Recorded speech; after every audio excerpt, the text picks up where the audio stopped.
The sheriff hammered on my front door before the sun had even climbed over the trees. I opened it expecting an emergency in the neighborhood, but instead, he handed me a thick envelope and quietly said, "Mr. Hayes, you've been ordered to vacate this property."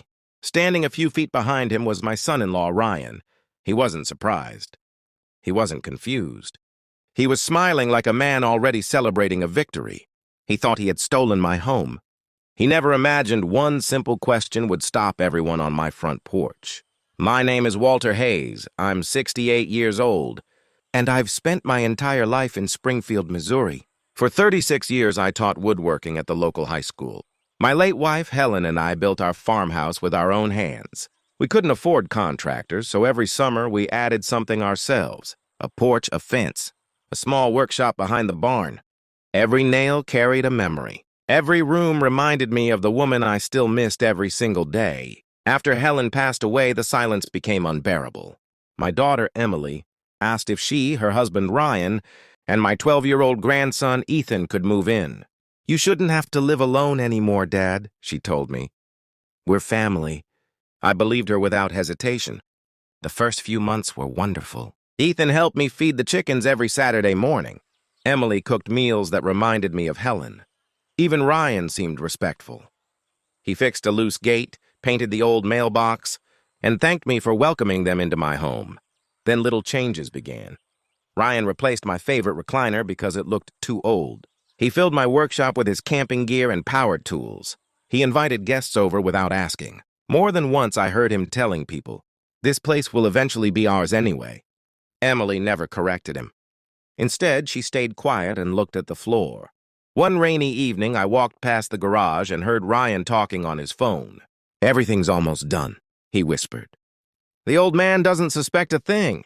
Those words kept me awake all night. A few days later, Ryan handed me several documents. "Just insurance and tax paperwork," he said casually. "Sign them whenever you get a chance." Something didn't feel right. I placed the papers in my desk instead of signing them. For the first time since moving in, Ryan looked nervous. Now the sheriff stood on my porch holding court papers, claiming I had legally transferred ownership of my farmhouse. Months ago. Ryan folded his arms. "You've had a good run here, Walter." I looked at the sheriff, then at the papers in his hands. Finally, I asked one calm question. "Can either of you explain how those documents say I signed them on April 9th? When I was unconscious after emergency heart surgery at Mercy Hospital?" Ryan's smile disappeared. Emily gasped. The sheriff looked down at the paperwork, then slowly reached for his radio. The sheriff stared at the papers, then looked back at me. His expression had changed. A few seconds earlier, he had arrived expecting a routine eviction. Now he looked like a man who wasn't sure he had been told the whole story. "You were in the hospital that day?" he asked. I nodded. "Emergency heart surgery?" 3 days in the cardiac unit at Mercy Hospital. I couldn't even lift my hand without help. "If those papers say I signed them that afternoon, someone is lying." Ryan forced a laugh. "He's mixing up the dates," he said. "The surgery happened later." "It didn't," I replied. "The hospital can verify every minute I was there." Emily's eyes filled with tears. She looked at Ryan, then quickly looked away. The sheriff stepped toward his patrol car and made a phone call. Ryan kept checking his watch, tapping his foot against the porch like a man running out of time.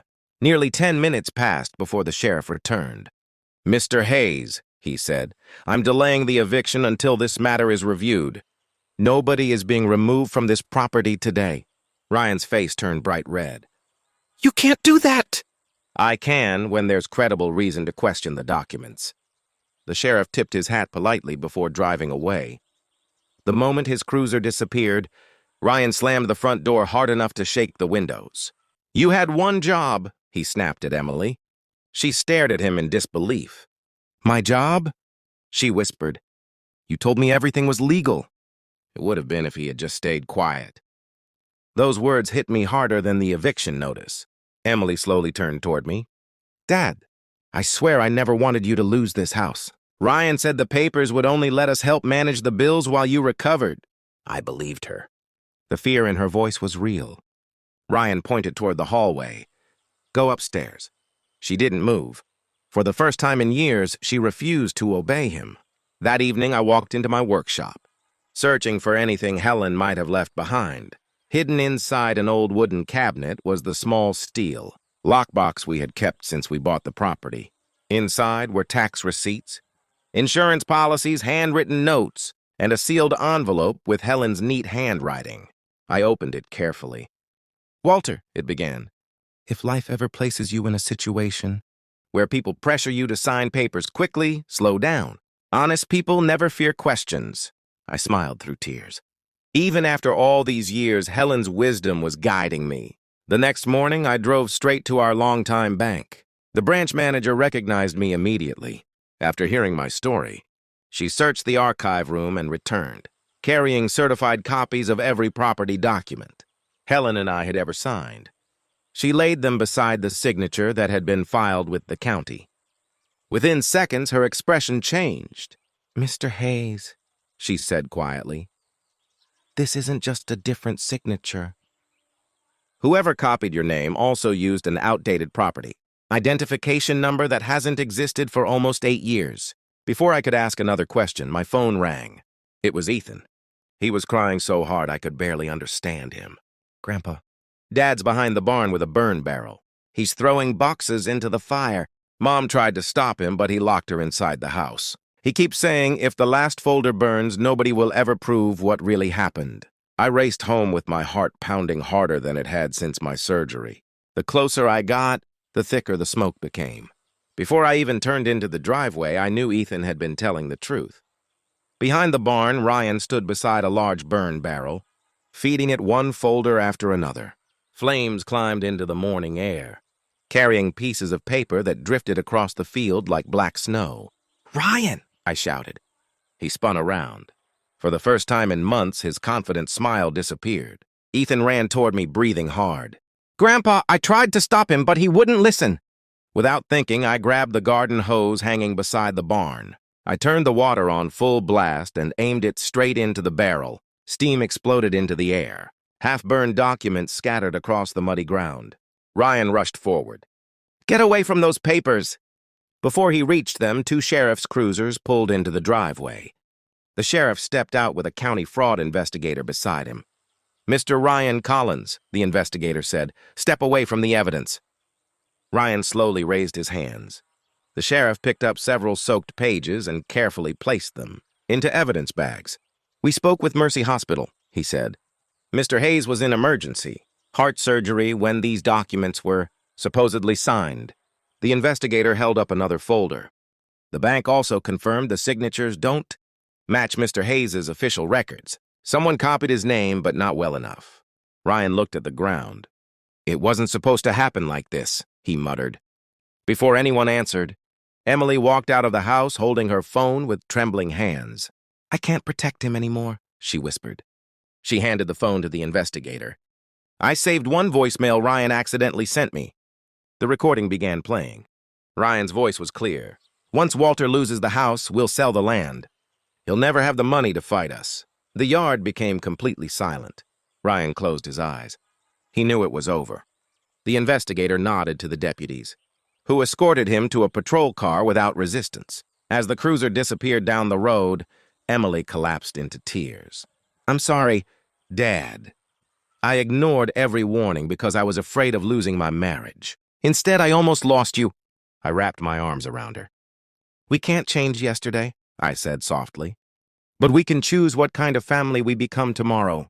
Several weeks later, every fraudulent document was canceled. My farmhouse remained exactly where it had always belonged.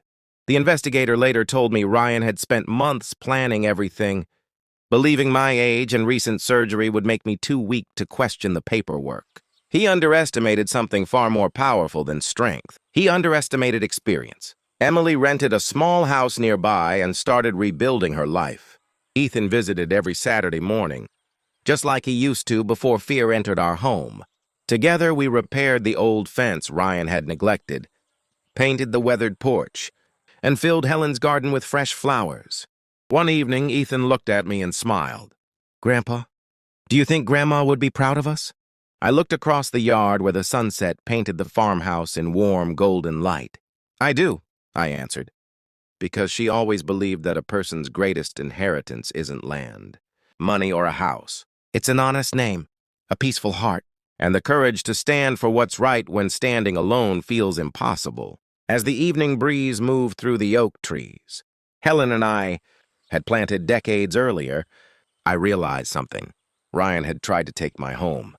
Instead, he reminded my family why it was worth protecting. The house was still standing. But more importantly, so were we.